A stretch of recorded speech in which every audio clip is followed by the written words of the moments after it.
Oh, hello. My name is Mara and welcome to Books Like Whoa.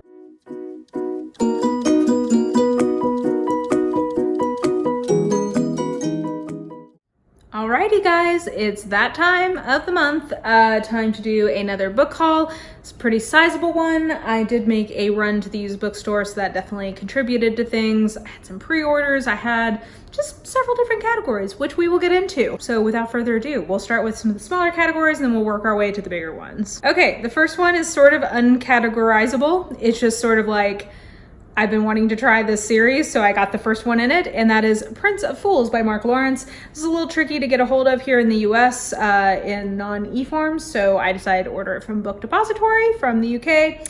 Here it is. This is, I think, the next series from him that I want to start after having finished the Book of the Ancestors. I think this Prince of Fools one is a better choice to start with, as opposed to, I think it's called the Broken Empire series, which I've heard is like pretty intense and problematic. So I'm hoping I can get another series from him under my belt that I love before I dive into the grimmer, darker world of that one. Next, a couple for either book club that I needed or for a challenge. So the first is With the Fire on High by Elizabeth Acevedo. This I got for a challenge that I can't tell you guys about yet, but I already read it. I gave it 4 stars. I would recommend.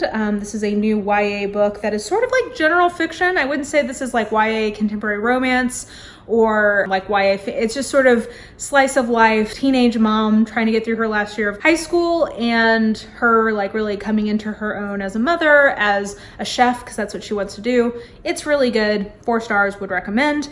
And then the one that I have for book club this month is The Silent Patient by Alex Michaelides. I'm gonna guess is how you may say that name. And this is a thriller that I actually was thinking about reading, and then when they picked it for the book club, I was like, cool beans. I will happily read this. Next, we have 2 books that I had already read as e-arcs, and I decided that I wanted the physical copy. The first is The UNHONEYMOONERS by Christina Lauren. This is my favorite Christina Lauren to date. This one really worked for me. It's much less new adult and much more just sort of like straight up rom-com, which is my jam. It has tropes that I really love in terms of like a fake relationship, and yeah, this just really worked for me, so I decided to go ahead and pick this up. And then I've already pre-ordered the next book in this series from Grace Draven. This is Phoenix Unbound, which I read last year and really enjoyed. And then I think the next one is called Dragon Unleashed.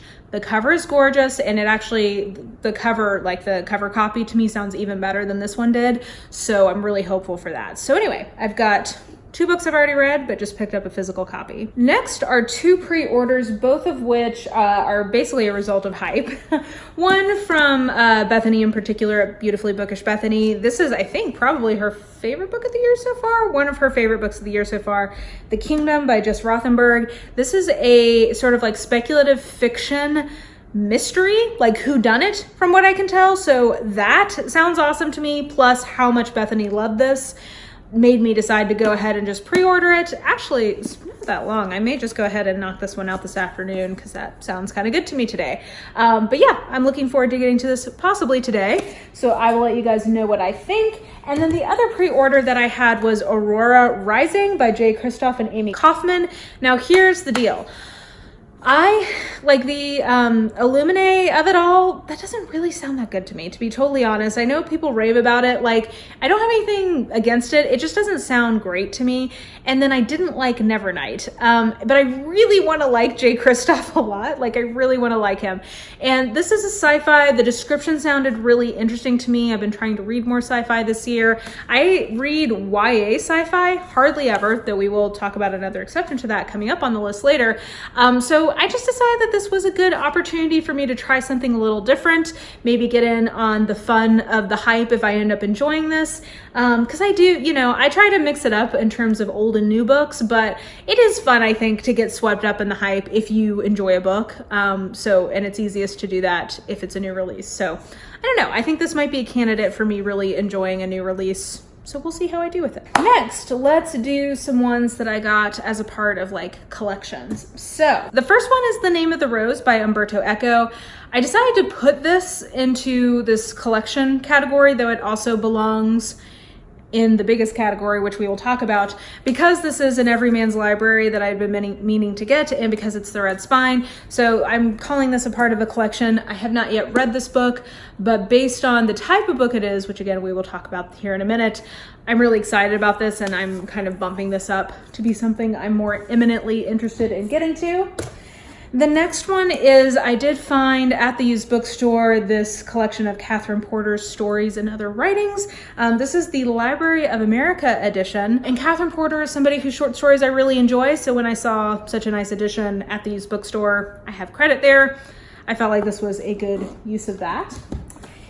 Then, in my Agatha Christie collection, I did get a new entry into my sort of like facsimile type editions that I've been collecting. This in particular is from the Detective Club. I got the Murder of Roger Ackroyd version in this edition when I was in London, and that kind of made me aware that this was a thing.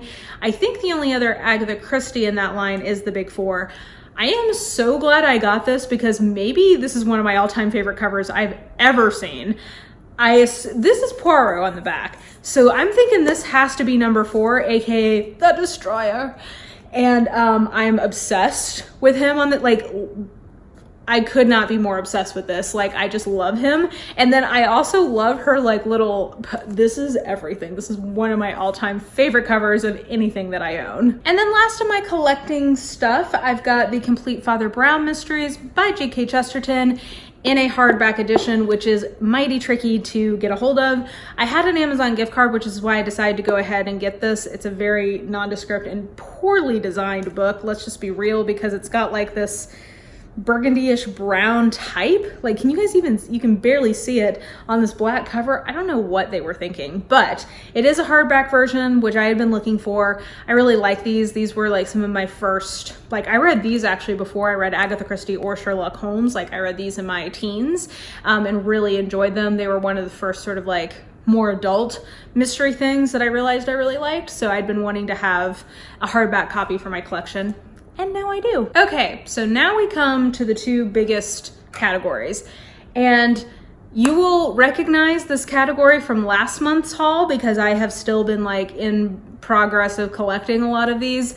I want to clarify the type of book I'm talking about. And by the way, I'm doing this because I got some recommendations in that, which I really enjoyed. You'll actually see some of them in these hauls. But I wanted to be more clear about what kind of book I'm talking about, so that you know what it is I'm looking for. Also because I've created 2 Goodreads shelves for these. So if you are interested in the ones that I like have my eye on or have, you'll be able to have a source to go look that up. Okay, so I used to call this an isolated house mystery, but that is not precise enough.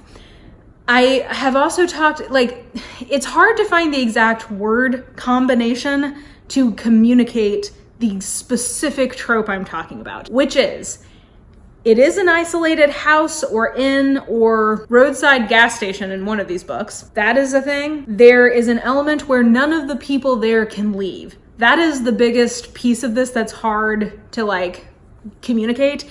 People are trapped there. There's no or little coming or going. Like, you're not going to have usually an outside detective coming into this version of a mystery. They're going to have to figure out either we have a recurring detective who just happens to already be there and like is on the scene, or there's no detective at all and they're all just trying to figure it out. So like, it is in that sense what is called a closed circle mystery, which means that there's not, like, we know, like, we have a set group of suspects who have done it. Like, it has to be one of these people. So like, those are the actual main components of what I'm looking for in this type of mystery. So I have labeled this as isolated closed circle mysteries. That's what I'm calling it. Related tropes include locked room mysteries. So those are like similar, like they have some of the same sort of thrill of like, how did this happen? Or like, who, you know what I mean? Like it's a related trope. Another related trope is a rural community where there is a murder. And both of those are also tropes that I really enjoy. So in this, you will see some that are not that isolated closed circle trope that I'm really looking for. But in the course of looking for that, I have found other mysteries that I think are more in one of those two buckets. And I'm going to have one shelf that I call Isolated Closed Circle, and I forget what I've called the other shelf. It's gonna be like Isolated Closed Circle Adjacent or Almost Isolated Closed Circle, ones that are not quite the trope that I'm really looking for, which like the masterpiece of this trope is And Then There Were None. Like that is the best one. There's also Murder on the Orient Express and Death on the Nile from Agatha Christie. All three of these have that element that I really like, which is like you're stuck on an island or in a train or on a boat, nobody can leave, and people start dying. Like that's what I'm looking for. So anyway, all that to say, here are the ones that I think either fit that trope or are like almost that trope, and I think I would still really like, because even if it's not precisely what I'm looking for, the ones that are close to it still have a lot of elements that I enjoy in a mystery. So enough of my yapping, let me just tell you the ones I found. Contagion is a YA sci-fi mystery. I think that this was either won or was nominated for an Edgar Award. And this is a situation where after the fact, like a bunch of people died and they're going back trying to figure out why they died. And then I think people start dying again. So this is either an actual isolated closed circle or it's pretty darn close. And because it's a sci-fi, that's like an unusual way to kind of make that happen, because it's like a planet that you can't escape from. Next, I have this as an ebook already, but I saw this at the used bookstore and it was a really nice copy, so I just grabbed The Nine Tailors by Dorothy Sayers. From what I've heard of her whimsy books, this is the one that's closest to that trope. I don't think I've read this one before. When I was reading Dorothy Sayers, I was not a good record keeper, so I don't have a great memory, honestly, of which ones I have and haven't read, but I've gathered that this is the closest to an isolated closed circle mystery that she did, so I went ahead and picked up the physical copy when I saw it. And then Hunting Game by Helen Tursten. This is one that I'm not sure if it's going to end up being that specific trope, but it's pretty darn close, because I think they're basically at like a wintry hunting lodge.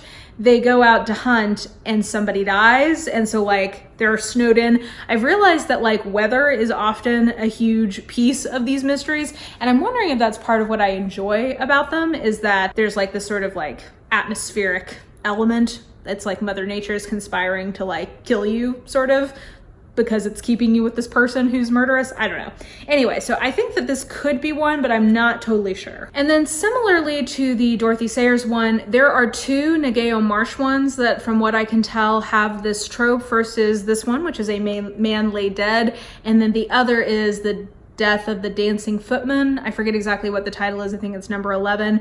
I've only read 2 or 3 Ngaio Marshes back in the day, and I gotta be honest, I didn't love them, but I don't think I read either of the ones that have this specific trope. This is also the first in her Roderick Allen series, so I'm hopeful that perhaps if I can start fresh with him, maybe I'll like the series better too. But from what I can tell, it does have that isolated closed circle trope, which I'm a big fan of. I forget it in the context. I think this is a house party. That's the other thing. I especially love this trope when it's just a house party, like Clue style. That's another great reference. So And Then There Were None or Clue, are the movie Clue, are two that like I look for when I'm trying to do like a deep dive and find these titles. If there's any allusion to like a retelling of or similar to Clue or And Then There Were None, I'm like, yes, this is what I'm looking for. And then like, speaking of country house mysteries and also like well-known authors, A.A. Milne apparently wrote one of these types of books called The Red House Mystery. The ebook was really cheap, but the paperback was like $5, so I was like, sure. It's kind of, I think, like a sort of crappy on-demand printing, but whatever. I'm just so delighted that Winnie the Pooh has like murder and death associated with him now. Would that not be everything if Winnie the Pooh was one of the guests at this country house and that would like, this retold with Winnie the Pooh characters, I would be real into. Get on it. When I was at one of my favorite local bookstores, which is Parnassus Books here in Nashville, they have this whole series of Otto Penzler Presents American Mystery Classics. I tend to be more of a British or European type gal when it comes to my mysteries. I'm often not as into the American tradition of mystery writing. There's some exceptions to that, but you know, in general, I'm more of like an Agatha Christie gal than like a Raymond Chandler kind of gal. but this one is called A Puzzle for Fools, and I think that this is an isolated closed circle type mystery wherein the reason nobody can leave is because it's set at an asylum, which is something that comes up in a few of these. I just thought that was cool, and to see it happening so early in the tradition, because most of the ones I've seen with a similar premise were written more recently. So anyway, I'm intrigued by this, and also the delight of discovery in a bookstore, because like this was not on my radar at all, and I just happened to pick it up. So we'll see how this one does. So next is Cruel is the Night by Karo Hamalan, I believe. This is actually a Finnish book that was translated into English. I always get excited when I have the opportunity to read some translated fiction. We'll see a couple more examples of that. But this is both the isolated closed circle trope and also kind of a locked room mystery. Like, I think they are actually locked in this room together. I am pretty confident that this is the trope that I'm looking for, but if not, it's pretty darn close. So it'll definitely end up, I think, being on one of those two shelves by the time I finish reading it. I should mention, I'm keeping those shelves. If you see a star rating, then you know that it belongs there. If it does not have a star rating or marked as read by me, it means I think that that's the category it belongs in, and it might get moved if it ends up not being it. But anyway, side note. Next, I got this definitely from a recommendation from someone in the comments of my last haul. This is not a true isolated closed circle. Like, I need to put this in the almost isolated closed circle, but it is a take on Scooby-Doo, and like, there's not even words. Like, I'm obsessed with, I loved Scooby-Doo as a kid up through like college. Honestly, probably embarrassingly late did I enjoy watching Scooby-Doo, and to have like a version of that in a book sounds great. It's also called Meddling Kids, which I'm so down for. Also this like 70s Technicolor dream. I am so into this, very excited to get to this eventually. One that I am pretty confident is in fact the isolated closed circle trope, and as you can see I got it at the used bookstore, is No Exit by Taylor Adams. This is one where I believe they are snowed in at like a truck stop and people start dying. Oh no, who did it? We'll find out. And then this one I think is the last of the ones I have left that I am very confident is a true isolated closed circle mystery, and that is The Hunting Party by Lucy Foley. Very similar to, I think it's called Hunting Game by Helen Tursten. There's like a snowed in hunting lodge. A bunch of friends are there together and people start dying, and we're gonna find out who done it, hopefully. It always pisses me off in these when it leaves it ambiguous. Hopefully we find out who done it. This was another one I saw a few recommendations for after I'd already placed an order for it. So I was like, okay, great. I'm glad to know that this truly is the type of genre I'm looking for. So thanks guys. Okay, I don't think any of the rest of these truly are isolated closed circles, but they are all adjacent from what I can tell. So first of all, I started and DNF this one. This is Murder in the Mystery Suite by Ellery Adams. This was something that was in the recommendation. This is not bad, but I'm fairly confident it is an adjacent isolated closed circle, because I think that people can come and go, and like I think maybe an inspector shows up. But the other, so like there's that. It's not like the pure trope I'm looking for. The other thing is this posits, like this just bothers me. Basically like the world it's positing does not make sense. I think most people would not be bothered, but basically like the type of inn it is and like it being in Virginia doesn't make sense. So that bothered me, and I just couldn't get past that after the first like 30 pages of this. So I got it at the used bookstore. I'll take it back there, no big. Then I found at the used bookstore one of the kind of like more classic mysteries that are in this British Library / Poison Pen. This one must be published in the UK, because in the US these are under the Poison Pen press. But Seven Dead by J. Jefferson Farjan. This is actually, I think, a locked room mystery. So there's a guy, like this is a cool premise, that's why I picked it up. The guy is a thief. He's going to steal, I think, some jewels. When he goes to the place where the jewels are supposed to be, he finds 7 dead bodies. How did that happen, and what happens from there? So I'm excited to get to this, even though it's not exactly the trope I'm looking for. It's pretty close. Oh, and I should mention he's got at least 2 other ones in this line that are that isolated closed circle trope. One is Mystery in White, and I forget what the other one is, but yeah, so he writes a lot that are that type of trope. In my digging around for this type of book, I came upon this book from Anne Cleeves called Raven Black. Anne Cleeves is an author that I've been wanting to try, and while this is, I don't think this is an isolated closed circle, it is adjacent, or like almost one of those, because it's that isolated community. So there is coming and going, but not really outside of the community, I don't think. So it's not quite as claustrophobic as my like pure favorite version of this trope is, but like it's pretty close. It's got a lot of those vibes, so I'm excited to give her a try. Then The Devotion of Suspect X. I think if I'm remembering rightly, this is a locked room mystery, but if not, I kept seeing hype for it. So when I saw it at the used bookstore, I was like, I've heard this is really great. It's like a huge bestseller in Japan. So like, I'm intrigued.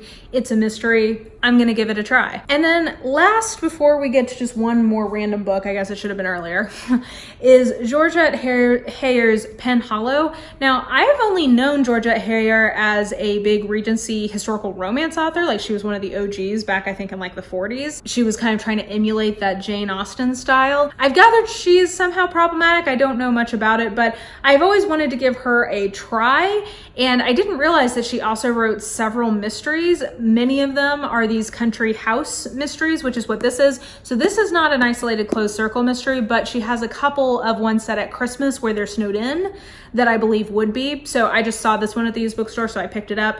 But there's a few from her that I'm looking to investigate. And then last but not least, I saw Jennifer Ashley's Death Below Stairs at the used bookstore. This is a historical mystery. I don't think it's especially an isolated closed circle one, though it is, I believe, set at some sort of like country house or like a grand manor of some kind. So it might give me at least some of those vibes. We'll find out. But yeah, I've heard this recommended quite a bit. So when I saw it at the used bookstore at a pretty good price, I have credit, I decided to give it a chance. And I think that will do it, guys. As you can tell, like, I think even just going through this, I'm like, I have a lot of mysteries. So maybe I need to like pump the brakes on getting more until I start making some progress. Now that I've gotten through most of the arcs that I'm gonna have for the year, I have more space to mood read, so I just am gonna dive head first into all of these isolated closed circle mysteries. I think I'm gonna try to do some 3 closed circle mystery reviews where I group them by like, these are ones set at Christmas, these are ones where people are snowed in at an inn, these are ones where people are stuck on a boat, these are ones where people are stuck on a train. Like, try to do some of those kinds of videos just because I'm doing a deep dive into this genre, so I thought I could spread the love and spread my thoughts on those. Those are all the books that I picked up recently. I hope you guys enjoyed this big ass haul. If you did, let me know some of the books from this you're most excited to hear my thoughts about or see me read. Maybe I'll try to prioritize those. And yeah, I hope you guys enjoyed this video. If you did, please like, subscribe, follow me on the social medias if you are so inclined. I have all that information listed in the description box below. And I think that will do it. Hope you're having an absolutely lovely day, and I will just talk to you soon. Bye.